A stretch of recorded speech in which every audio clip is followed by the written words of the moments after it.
ಶ್ರೀ ಗುರುಭ್ಯೋ ನಮಃ. ಹರಿ ಓಂ. ಆತ್ಮೀಯರೆಲ್ಲರಿಗೂ ನಮ್ಮ ನಿತ್ಯ ನಿರಂತರ ಚಾನಲ್ಗೆ ಸ್ವಾಗತ ಸುಸ್ವಾಗತ. ಇಂದಿನ ವಿಷಯ ಶಿವ ಅಥವಾ ರುದ್ರ.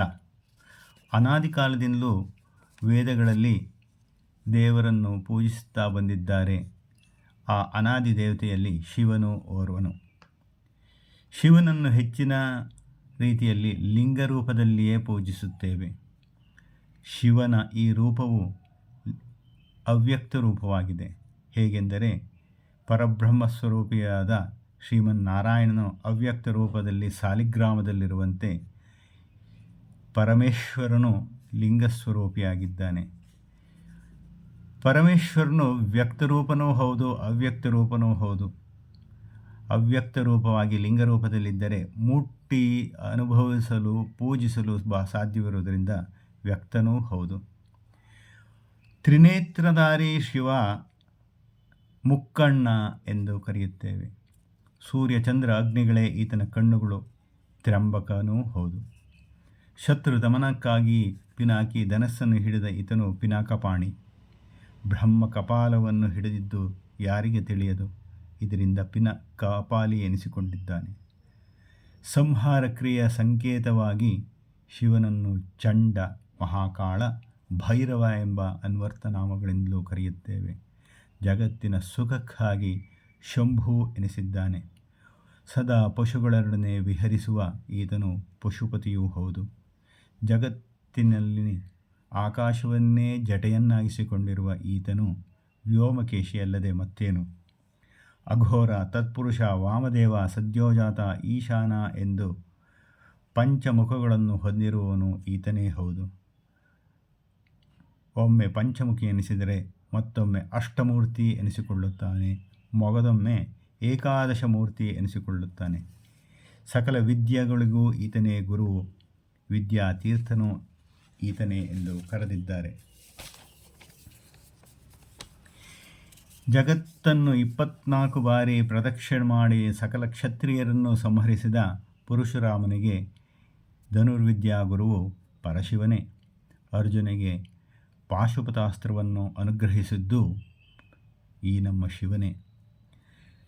ಚಕ್ರಧಾರಿ ಶ್ರೀಮನ್ನಾರಾಯಣನಿಗೆ ಸುದರ್ಶನ ಚಕ್ರವನ್ನಿತ್ತಿದ್ದೂ ಕೂಡ ಶಿವನೇ.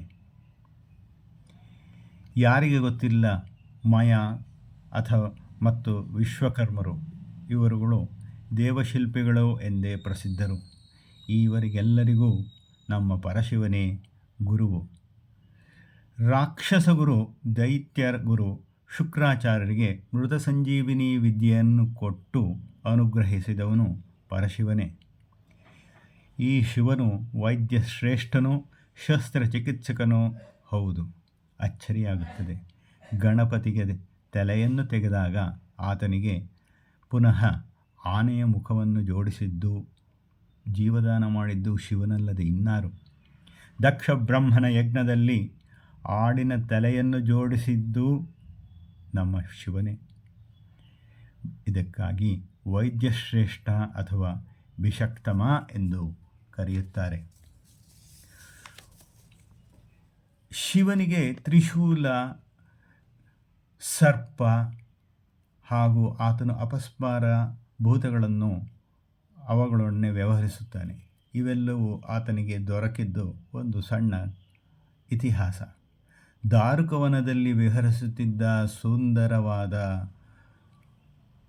ಶಿವನ ರೂಪಕ್ಕೆ ಋಷಿಪತ್ನಿಯರು ಮಾರು ಹೋದಾಗ ಋಷಿಗಳು ಕೋಪದಿಂದ ಶಿವನ ನಾಶಕ್ಕಾಗಿ ತ್ರಿಶೂಲ, ಸರ್ಪ, ವ್ಯಾಘ್ರ ಹಾಗೂ ಅಪಸ್ಮಾರ ಭೂತಗಳನ್ನು ಆತನ ಮೇಲೆ ಬಿಟ್ಟಾಗ ಶಿವನು ಕ್ರುದ್ಧನಾಗಿ ಇವುಗಳನ್ನು ಗೆದ್ದು ತ್ರಿಶೂಲವನ್ನು ತನ್ನ ಆಯುಧಗಳನ್ನಾಗಿ ಮಾಡಿಕೊಂಡು ಸರ್ಪವನ್ನು ಆಭರಣದಂತೆ ಕಂಠಕ್ಕೆ ಸುತ್ತಿಕೊಳ್ಳುತ್ತಾನೆ.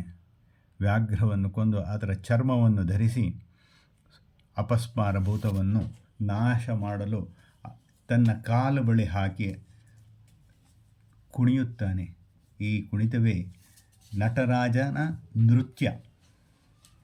ನಟರಾಜನ ಈ ನೃತ್ಯ ಭಂಗಿ ಜಗತ್ತಿನಲ್ಲಿ ಅತ್ಯಂತ ಆಕರ್ಷಣೀಯವಾದ ಮನೋಹರವಾದ ಭಂಗಿಯಾಗಿದೆ. ಶಿವನನ್ನು ಸ್ತುತಿಸುವ ರುದ್ರಮಂತ್ರಗಳಲ್ಲಿ ರುದ್ರಪಾರಾಯಣ ಚಮಕ ನಮಕಗಳು ಪ್ರಸಿದ್ಧವಾಗಿದೆ. ಈ ರುದ್ರ ಮಂತ್ರಗಳಿಂದ ಶಿವನನ್ನು ಸ್ವಚ್ಛ ಜಲದಿಂದ ಅಭಿಷೇಕ ಮಾಡಿ ಆತನನ್ನು ಪ್ರಸನ್ನಗೊಳಿಸಿಕೊಳ್ಳಬಹುದು. ಅದಲ್ಲದೆ ಈ ರುದ್ರಪೂರ್ವಕವಾಗಿ ಶಿವನನ್ನು ಜಲದಿಂದ ಅಭಿಷೇಕ ಮಾಡಿದ ನೀರನ್ನು ಸಚೇಲದಿಂದ ಸ್ನಾನ ಮಾಡಿದರೆ ಮೃತ್ಯುವನ್ನು ಗೆಲ್ಲಬಹುದು ಎಂದು ಹೇಳುತ್ತಾರೆ. ಆದರೆ ಈ ಅಭಿಷೇಕದ ಸಂಖ್ಯೆ ಹೆಚ್ಚಿನ ಸಂಖ್ಯೆಯಲ್ಲಿಯೇ ಇರಬೇಕು.